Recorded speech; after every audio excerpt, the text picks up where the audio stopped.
ఈ నెల 21వ తారీఖున జంతర్ మంతర్ వద్ద కుల రిజర్వేషన్లు రద్దు చేయాలని చెప్పి నిరసనలు చేస్తామని చెప్పి కొంతమంది పోలీసులు అనుమతులు అడిగితే ఇవ్వలేదు. పోలీసులు అనుమతులు ఇవ్వకపోవడంతో వీళ్ళు రకరకాలుగా ఉద్యమాలు చేశారు, నిరసనలు చేశారు. దాని గురించి జేపీ నడ్డా గారు ఏమొచ్చేసి ఆలోచించి వాళ్ళని నిన్న కలవడం జరిగింది. వాళ్ళని పిలిపించారు, ప్రతినిధులను పిలిపించి వాళ్ళతో మాట్లాడాము.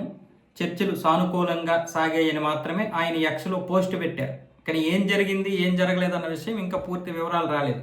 దీనికి సంబంధించి సిజేపీ, ఆమ్ ఆద్మీ పార్టీలు ప్రశ్నిస్తున్నాయి జేపీ నడ్డాని. ఈ కుల ఆధారిత రిజర్వేషన్ల గురించి కేంద్రం ఏమనుకుంటుందో మాకు తెలియాలి, మాకు వెంటనే తెలిసి తీరాలి అని చెప్పి ఎంఎస్ నారాయణ గారు అతడు సినిమాలో నాకు ఇప్పుడే తెలియాలి ఏం జరిగిందో, అసలు ఏం జరగబోతుందో అన్న విధంగా ఆయన అడుగుతాడు కదా. అదేవిధంగా ఇక్కడ కూడా వీళ్ళు మాట్లాడటం మొదలుపెట్టారు. అయితే ఇక్కడ మీరేమనుకుంటున్నారు, కుల రిజర్వేషన్లకి అనుకూలమా ప్రతికూలమా అంటే ఖచ్చితంగా మేము ప్రతికూలమే. సిజేపీ అలాగే ఆమ్ ఆద్మీ పార్టీ కుల రిజర్వేషన్లు తీయొద్దు అంటున్నాయి. కానీ అందరికీ సమాన హక్కులు కావాలి. ఎలా దొరుకుతాయి? అసలు ఈ రిజర్వేషన్లు అనేది ఎలా ఉండాలి? రిజర్వేషన్లు అనేది కులాల ఆధారితంగా ఇంకా 80 సంవత్సరాల కాలంగా ఉన్నాయి అంటే మన యొక్క వ్యవస్థలో మార్పు రాలేదని దాని అర్థం. ఇక మార్పు రావాలంటే కులం ప్రకారం రిజర్వేషన్లు తీయాల్సినటువంటి పరిస్థితి ఉంది. అలాగే ఎవరైతే మతం మారుతున్నారో వాళ్ళ యొక్క రిజర్వేషన్ కూడా తీసి పారేయాలి. మతం మారుతున్నటువంటి ప్రతి ఒక్క రిజర్వేషన్ తీసేయాలి. వాళ్ళకి హిందూ రిజర్వేషన్ అనేది ఉండకూడదు. మతం మారినటువంటి హిందూ దళితులు ఎవరైతే ఉన్నారో స్వధర్మంలో ఉన్నటువంటి వారికి సరైనటువంటి రిజర్వేషన్లు కల్పించి వారి జీవితాల్ని చాలా తొందరగా మార్పు వచ్చేలా చేయాలి.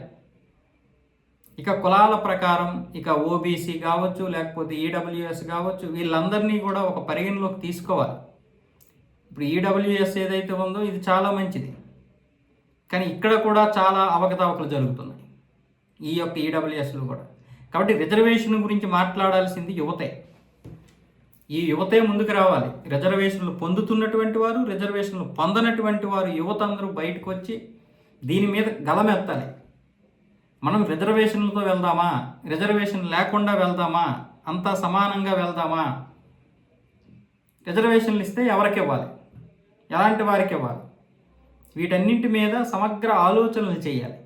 కనీసం రాబోతున్నటువంటి మరో 30 సంవత్సరాల సమయంలోనైనా సరే ఈ కులాలు లేకుండా, ఎలాంటి ప్రాంతీయ విభేదాలు లేకుండా, మతాలు కొట్లాటలు లేకుండా సమానమైనటువంటి జీవితాలు అనుభవించడానికి అవకాశం ఉండాలంటే ఈరోజు ఈ రిజర్వేషన్ల గురించి యువత మాట్లాడాలి. దీని గురించి తీసేసినా కొంతమందికి అన్యాయమే జరుగుతుంది, పోనీ ఉంచినా సరే కొంతమందికి అన్యాయమే జరుగుతుంది. ఖచ్చితంగా రేపు రిజర్వేషన్ల పరంగా జనాలు విసిగిపోయి ఉంటారు. రిజర్వేషన్లు ఇంతకుముందు చెప్పినట్లుగా రిజర్వేషన్ ఉన్న అబ్బాయి, రిజర్వేషన్ లేని అబ్బాయికి సమానమైనటువంటి మార్కులు వచ్చినప్పుడు రిజర్వేషన్ ఉన్నటువంటి అబ్బాయికి ఆ ఉద్యోగం ఇవ్వడం గొప్పది, అది ఉత్తమమైనటువంటి మార్గం. కానీ రిజర్వేషన్ ఉండడం వల్ల 30 మార్కులు వచ్చినటువంటి వ్యక్తి పాస్ అయిపోయి 60 మార్కులు వచ్చినటువంటి వ్యక్తి ఉద్యోగాలు లేక పేపర్లు పట్టుకొని రోడ్ల మీద తిరిగితే వ్యవస్థ ఏమవుద్ది? అసలైనటువంటి వ్యక్తిని కోల్పోద్ది. అలాగే నేను రిజర్వేషన్ వ్యతిరేకించడం లేదు, ఆ విధానాన్ని వ్యతిరేకిస్తున్నాను. ఇన్ని రోజులు కూడా మీరు జీవితాలు మార్చుకోలేకపోతే ఆ రిజర్వేషన్ ఉపయోగపడదనే దాని అర్థం. మనకి ఇప్పుడు ఫ్రీ బస్సు పథకాలు ఏవైతే ఉన్నాయో అలాంటివే ఈ రిజర్వేషన్.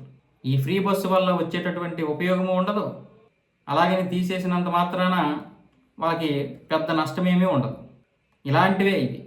రిజర్వేషన్ల వల్ల ఐఏఎస్, ఐపీఎస్ ఆఫీసర్లు కూడా వాళ్ళ పిల్లలకి మళ్ళీ రిజర్వేషన్ ఇస్తున్నప్పుడు ఇంకెందుకు ఈ రిజర్వేషన్లు?